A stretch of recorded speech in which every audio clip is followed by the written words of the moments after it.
Hello, my name is Alissa Collins, and this is Phil Brunner. And for this assignment, we're going to be talking about trauma-informed care and how it connects to addiction through the lens of the social detriments of health.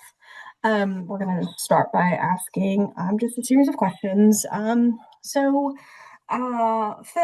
what approaches or frameworks do you believe best address the social determinants of health framework of addiction? Just explain why you find these theoretical perspectives or models most compelling for understanding and treating addiction as public health issue, providing a well-reasoned justification for your position.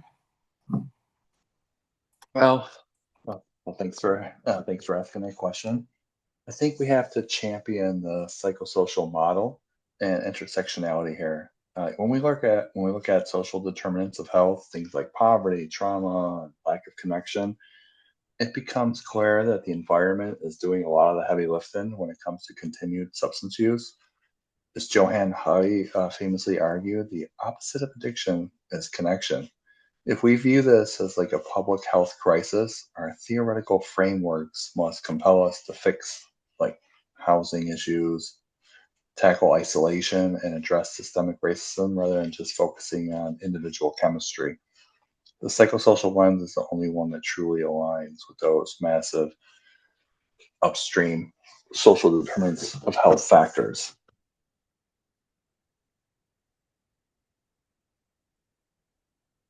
Thank you for answering. I appreciate it. Second question that I would like to ask is, how does the life course social detriments research fundamentally challenge the disease model assumptions about individual pathology? Well, of course, research on social determinants of health fundamentally challenges the core assumption of the individual disease model.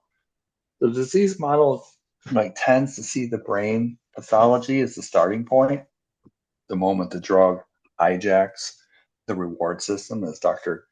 Koob might describe it. But the life course perspective says, wait, the brain's vulnerability didn't come out of nowhere. Chronic stress from poverty or trauma actually alters the brain's executive function and stress response system long before the drug is ever introduced. So, what looks like an individual pathology is often a biological manifestation of a social pathology that has been accumulating over decades. It changes the therapeutic question from what is wrong with you to what happened to you.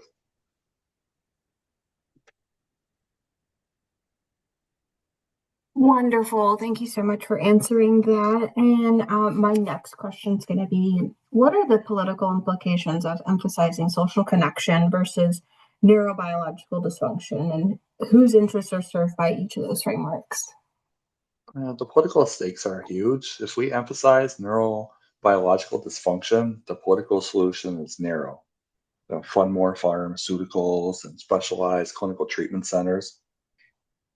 It serves the interests of the medical and pharmaceutical industries because it allows us to treat a brain disease without changing any structural inequalities.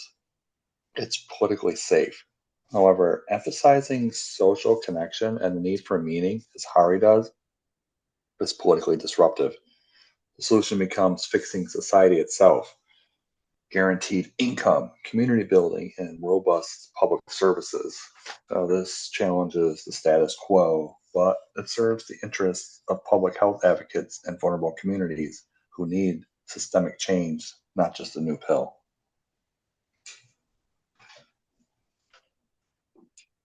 Thank you. And then lastly, how do harm reduction guidelines challenge traditional notions of clinical expertise and treatment compliance? Harm reduction, it kind of radically flips the script on traditional notions of expertise and compliance. Like the old model was all about like mandatory abstinence and obeying the therapist's prescribed path. The therapist was the expert and the client was compliant. So harm reduction, though, is inherently client centered. It says the client is the expert on their own survival, which makes our job to meet them where they're at and prioritize their immediate safety and autonomy, even if that means providing clean supplies or focusing on a moderate reduction rather than complete abstinence. This approach builds the trust and connection necessary for long term therapeutic engagement, the very connection that combats addiction. It requires the clinician to transition from being an authoritarian rule enforcer to a non judgmental collaborator.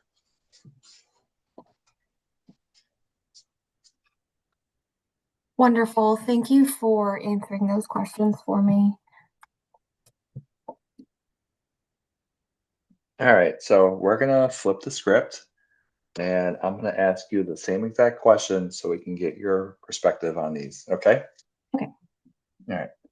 So, which approaches or frameworks do you believe best address the social determinants of health framework of addiction? And explain why you find these theoretical perspectives or models most compelling for understanding and treating addiction as a public health issue, providing a well reasoned justification for your position.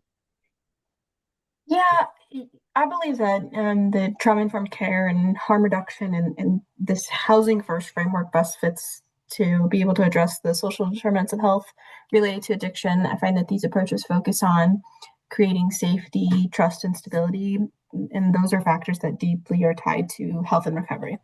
And then when I worked with veterans experiencing homelessness, we use the housing first model, which that's when you were to place veterans straight into housing before you try to tackle anything else. So Hmm. that really aligns with harm reduction principles because it removes the barriers like mandatory sobriety. And Oh, then when the veterans were housed first, this reduced their exposure to trauma and stress, and that allowed them to be able to focus on treatment and then rebuilding their relationships. And then the Vakarian Little described that harm reduction as a model, and it says start where the client is, lowering that threshold for treatment and emphasizing, respect for autonomy and self-determination. And I found that once veterans had a stable home, they began to engage more consistently in therapy, medical care, and this. I think that this demonstrates how addressing social determinants of health, like housing, safety, and just belonging, it really creates conditions for recovery. that's awesome. And I don't mean to interrupt here with a question, but I am kind of really curious because I'm not really sure how it works with like VA care. But what state are you in?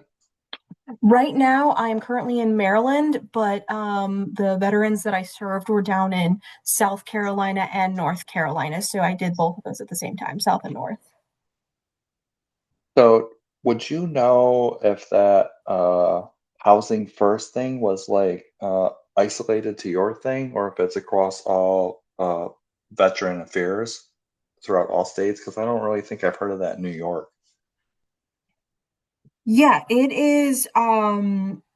It is. It's like, well, I guess it's not a state. It's administered by the Housing and Urban Development. So, Mhm. many communities embrace it.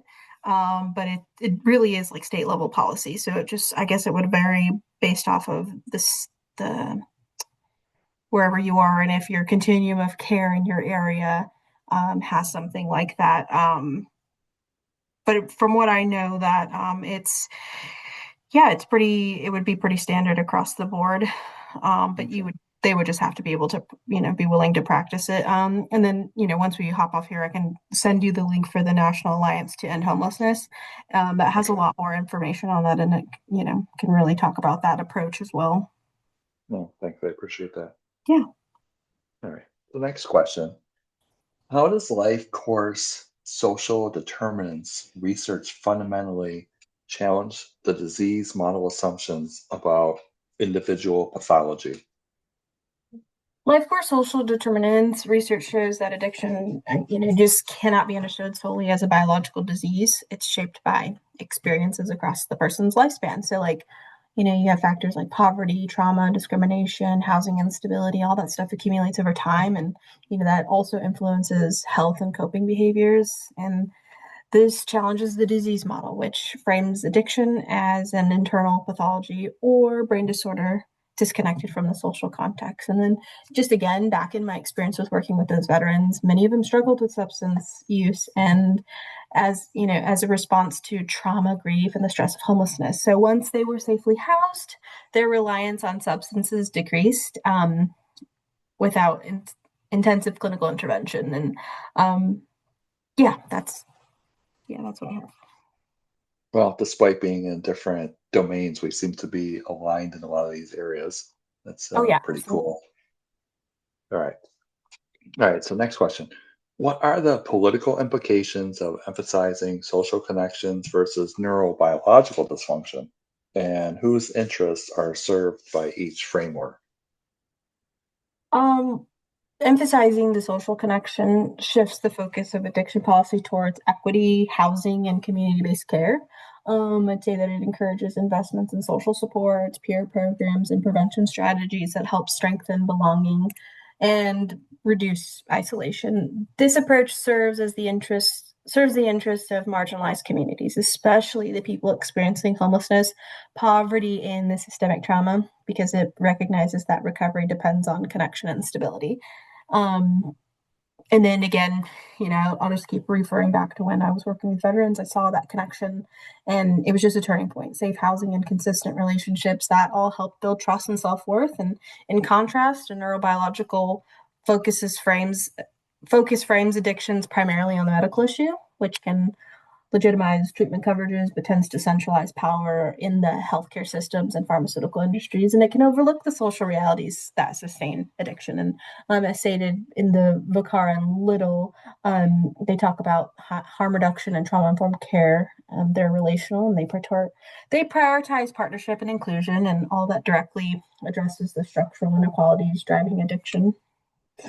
Yeah, that's awesome. Yeah. I think when I first got into the field, I think I even had some bias against harm reduction, so I think it's a cultural thing too. So, it's sort of a lot to overcome to like get on board with that. Maybe as far as like policymakers, they might have some of the same biases as well too. Oh yeah, That it's all about abstinence and that's where you should be. And harm reduction is just like enabling. And we're not going to change policy for people that should just stop using. You know what I mean? absolutely. That's crazy. All right, one more question.